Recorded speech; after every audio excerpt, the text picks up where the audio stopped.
Welcome to the Burn Boot Camp podcast. I'm Ashley Hearn.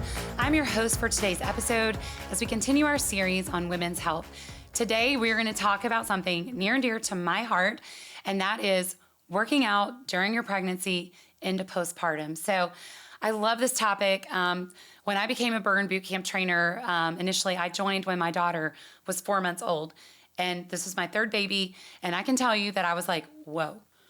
Working out after a baby was really different. And when I started training, I realized we have so many women working out through various phases of their pregnancy, and I knew I wanted to know more. So I got my certification through Girls Gone Strong. I love them. They are such a great resource in empowering women on pre and postnatal training.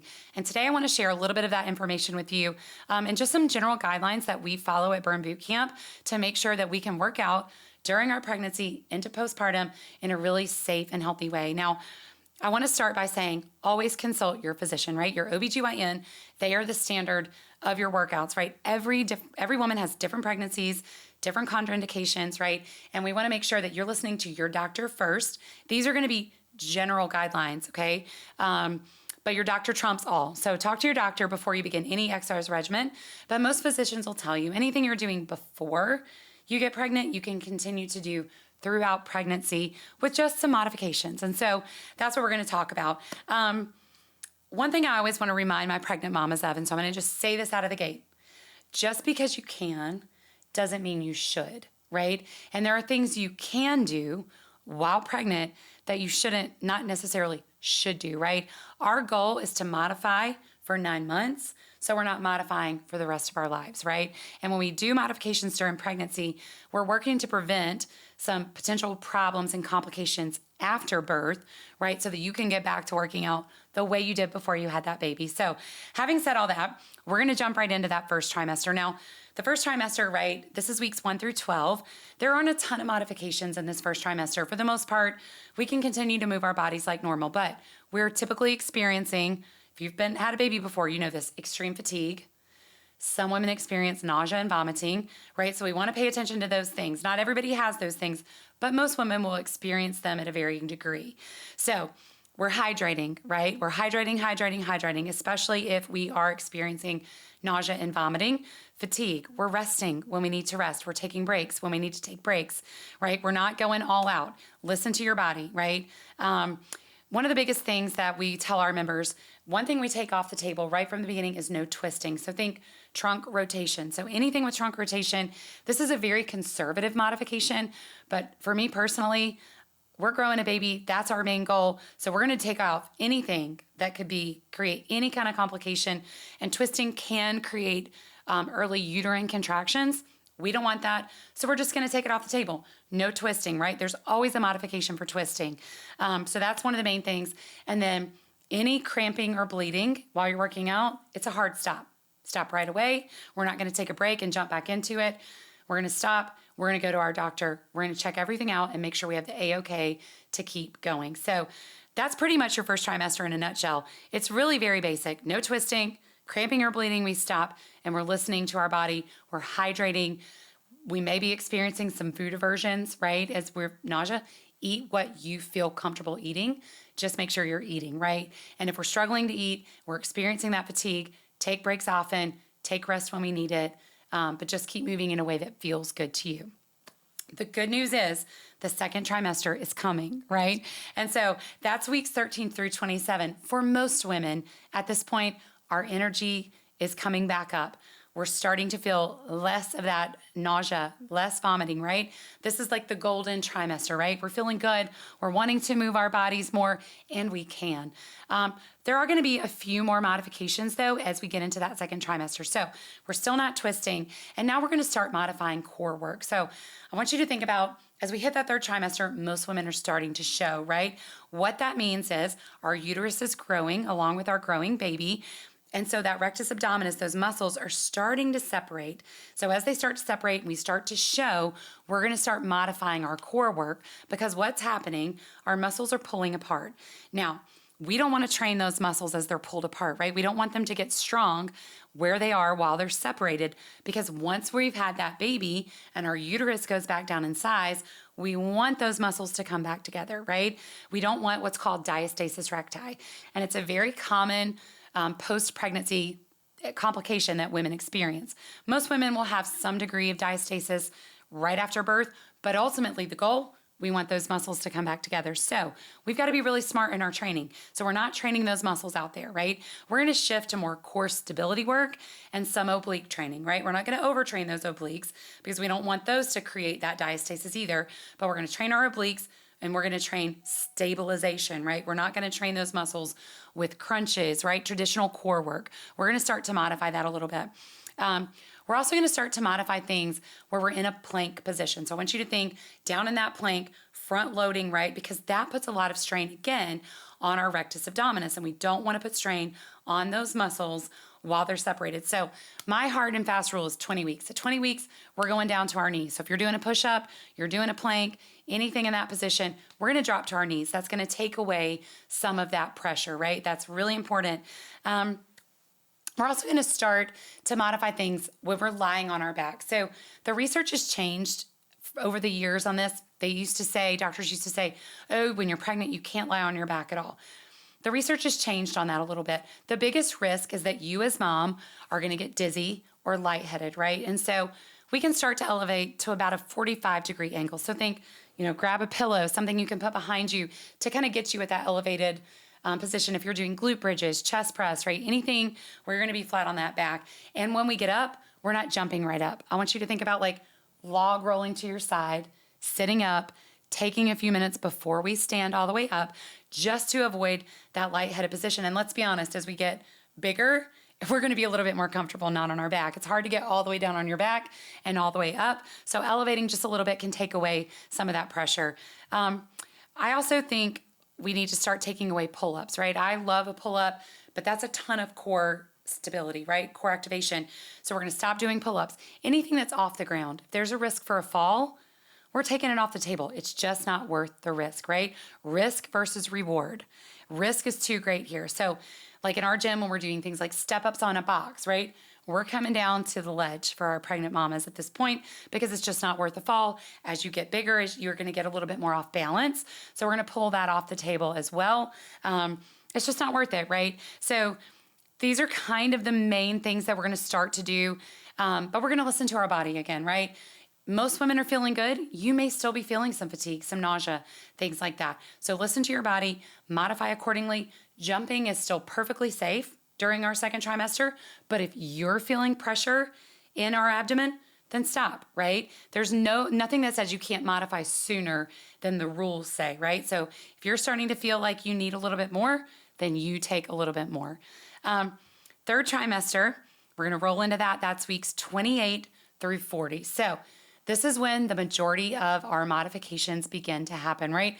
We are definitely modifying first into that second trimester, especially as we're creeping towards that third trimester. But this is when really we're going to start to modify the most. So this is when we're taking jumping off the table. And this is when I have to remind you, just because you can doesn't mean you should. You may still be feeling really great in those workouts. However, I want us to think about pelvic floor health, right? You're carrying a ton of extra weight on those pelvic floor muscles. So you've got that baby, you've got that placenta, you've got all of those fluids, everything that's there, and it's a weight right on that pelvic floor. So when we're jumping, it's impact on your body and your pelvic floor, and that constant sustained impact can lead to pelvic floor dysfunction after you deliver. Now, what does that look like? That means like peeing when I'm jumping, right? Things like that. Prolapse of different types. We don't want to deal with any of that. So what do I mean by no impact? So obviously that means plyometric exercises. It also means jumping rope and running, right? So those are the hard ones, right? A lot of women, they're still feeling good. They want to jump rope. They want to go out the side for sprints. That's impact on your pelvic floor. It's a short time, right? Modify for a short time so that we're not modifying for the long term. So I know that one can be a hard pill to swallow, but I want everybody to just think about, what is my goal? Grow a healthy baby, keep my body in optimal health so I'm not modifying for the rest of my life. So we're taking off that plyo, we're taking the jumping, we're taking the running off the table. It doesn't mean you can't still get a really good quality workout, okay? Past 30 weeks, we talked about that plank position being down on our knees, and sometimes we need to do this even sooner. We're going to start doing that elevated. So push-ups, mountain climbers, anything we're down in that position, we're going to elevate. We're going to come up to a table. We're going to come up to a box, a wall, right? Anything where we can get our body at that angle, right? We don't want to be down in that front loading position. We don't want that pressure on our abdomen, those abdominal muscles. We want to make sure we're coming upright. So a lot of times in our gym, we'll take our mamas to plyo boxes. We'll take them to the wall to elevate for those things. If you're at home working out, think a chair, think a sturdy table, right? A dresser, right? There's lots of things that we can elevate on to continue to do those things, to continue to prioritize that strength, but in a way that's not going to put pressure on your abdominal muscles, because remember, the goal is for those muscles to go back together. We want to prevent, as much as we can, diastasis recti, and that's the why behind that. I find sometimes if we know the why, it helps us to follow the rules, right? Core work, we're really only doing stabilization at this point and a little bit of oblique training, right? So we're not doing any crunches, anything where we're really working that front part, that rectus abdominis, right? We're going to take that off the table. We're going to start watching for what I call coning. Now, this may happen as early as your second trimester, but if it hasn't happened then, we're definitely probably going to see it in that third trimester. So what do I mean by coning? So your belly should be nice and round, right, when we're working out. If we're putting pressure on those abdominal muscles, we'll start to see it almost like make a teepee, like a little cone at the top or a dome, right? It's not nice and round. When that happens, we need to stop doing what we're doing. That's telling us we're working those muscles in that stretched position, and we don't want to do that. So yes, it can happen in core work. It can also happen when we're in that front loaded position. So think push-ups, planks, even at an elevated point, we're paying attention to that. One tricky place that it starts to happen that most people don't think about is when we're working overhead. So think a shoulder press, a tricep extension, right? When we're overhead, our core is engaged and stabilized. We got to look down. Do we have that dome, right? If so, we either need to decrease our load. We can try that first. Decrease your load. Maybe instead of 2 dumbbells, I'm pressing 1. My belly's nice and round. Or if overhead, no matter what we've got in our hands, it's still coning, we're going to change that exercise and we're going to do something that's not overhead that still works that same muscle group. So pay attention to that. Watch for that coning in all of the exercises we're doing. If we see it, we're going to make those adjustments. Unilateral movements can become tricky. So think lunges, things like that. Number one, we're off balance. Sometimes we can just have something to hold on to. Maybe it's a chair, it's a burn bar in the gym to help us have a little bit of stability. But sometimes that pubic symphysis bone starts to get really uncomfortable, right? And so lunges, anything like that can just be a no-go. Take it off the table. You can still do a squat, right? And work those same muscles. So that unilateral work, it's going to be based off how you feel, but just make sure you're stable and you're not experiencing any of that pain. And then, listen, we got to talk about extreme temperatures, right? I live in North Carolina. It gets really hot in the summer. Pregnant women do not need to be outside sweating when it's 95 degrees and 100% humidity, right? So we're going to move those workouts indoors. We're not going to go out to run. Shouldn't be running anyway. But I know at our gyms, we go out to do certain things sometimes. We're going to stay inside and we're going to work just as hard inside. So those are kind of the big third trimester rules as we're preparing to have that baby. We're going to make sure you might feel that fatigue creeping back in. Listen to your body, prioritize rest, but we can move. We have women who work out all the way up till the day they deliver, right? So we can still move our bodies in a way that feels really good. It's protecting you, it's protecting baby. So that's third trimester. Now, did you know there's a fourth trimester? There is, and we're going to talk about it. So that's weeks 1 through 12 postpartum, right? So listen, doctors are clearing women to work out sooner and sooner and sooner. I really want to challenge you, wait a full 6 weeks. Give your body time to recover. Yes, get clearance from your doctor, but also give your body time to recover. Birth is a traumatic experience, whether you have a vaginal delivery or a cesarean. If it's cesarean, I would say give it 8 weeks, right? You're healing from major surgery. So don't rush back into those workouts. When you're starting to feel better, stretch, right? Stretching, mobility, walking. These are all really good things to help you prepare to get back into the gym. But let's wait 6, 8 weeks. Let your body fully recover. You've got to make sure we're not bleeding at all before we start working out again. And I'm going to go back to that same rule. Once we start working out again, any cramping or bleeding, hard stop. Go right back to that doctor, right, for clearance to work out. Now, your core is going to be weak.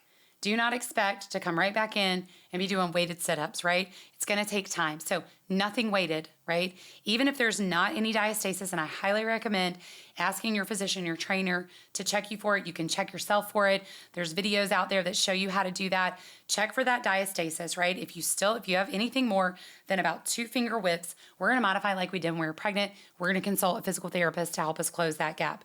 Anything less than that, we can start training our core again, but being mindful that it's weak, right? So we're still working on stabilization, oblique training, nothing weighted for the first 12 weeks, okay? So think about that. Your joints are still kind of loosey-goosey. That's the best way I know how to say it. Your body is going to produce relaxin, right, to prepare you for birth, to open up those hips. Relaxin stays present in the body for up to 6 months. So that means your joints aren't quite as stable. So think high impact, we're careful. Full range of motion, movements, we're careful. Weights we're picking up, we're careful. We're easing back into it, making sure we feel nice and stable. Ankles, knees, hips, right? All of that still has that relaxin present. We don't want to overextend there. Your pelvic floor is weak, so you may feel some incontinence, some peeing while you're jumping, right? Running, all of those things. That's very normal. It's common, but it's not normal, right? So if we don't see a reduction of that over time, again, we're going to consult a PT. There are pelvic floor physiotherapists out there that can help us with that. So don't just think, well, I've had 3 kids. This is what I have to live with. Nope, you don't. There are things you can do to help. So be mindful. Modify jumping as needed. And then as you progress in that postpartum journey, if you're still experiencing that, we're going to consult that PT. And if you're breastfeeding, be mindful of your caloric intake and water, right? Because we don't want that milk supply to drop, okay? So pay attention to that. Make sure you're hydrating, you're fueling appropriately as you get back into those workouts, right? And so you'll start to feel better time, and you may need more than 12 weeks. Again, this is all about listening to your body postpartum, right? Once a woman has a baby, she's postpartum for life. Postpartum for life. It's not 12 weeks, right?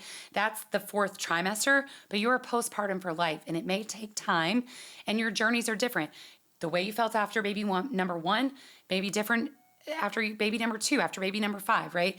Wherever you are. So we've got to listen to our bodies. We've got to make sure we are taking the proper precautions so that we can be in this for the long haul. Pregnancy is a short term in our life, and our overall goal is to move for the duration of our life. So if we take these modifications, we implement them, we listen to our bodies, we train appropriately, then after we have those babies, we can go right back to feeling the way we did before, but it takes time.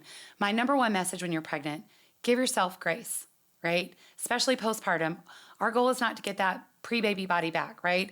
Our goal is to move, to feel good mentally, physically. It takes time, right? It takes time. Your number 1 goal while you're pregnant, have a healthy baby. Your number 1 goal postpartum is to transition back into feeling your very best, not overdoing it, right? Listening to your body, moving appropriately, and that's the goal overall, right? This entire series about listening to your body, no matter what phase you're in, right? No matter what phase of your life you're in, we listen to our bodies, we adjust accordingly so that we can keep moving. So I hope this has been helpful to you. Feel free to always reach out to me with any questions. And now I'm going to take us out. 2 claps on 2, 1, 2.